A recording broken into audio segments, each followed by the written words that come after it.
হাদিসে কুদসির মধ্যে বলেছেন, শেষ রাতের এই অংশে আল্লাহ পাক প্রথম আসমানে নেমে আসেন। আরো সে আজিম কত উপরে আল্লাহ পাক প্রথম আসমানে নেমে আসেন, মানে আল্লাহ পাকের রহমত কি হয়, একদম কাছাকাছি চলে আসে। আল্লাহ পাক দোয়া কবুল করার জন্য বলেন, কে আছো আমাকে ডাকবে। আল্লাহ পাক আহ্বান করেন, কে আছো পৃথিবীবাসী আমাকে ডাকবে, আমি তার ডাকে সাড়া দিব।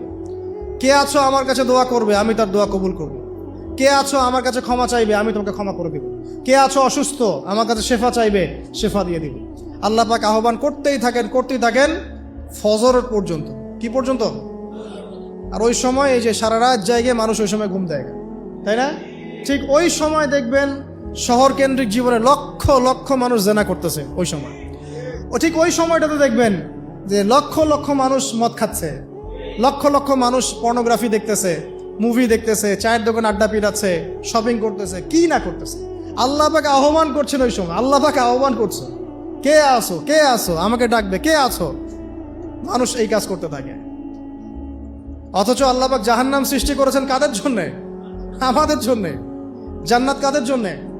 আমাদের জন্যে। তো আল্লাহ পাক এই সময়টাকে কাজে লাগানোর তৌফিক আমাদেরকে দান করুন।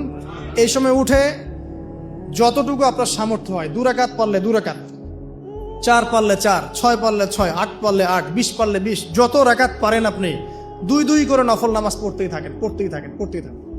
এই সময় নবীজি নামাজ পড়তেন এমন ভাবে যে তার পা ফুলে যাইত।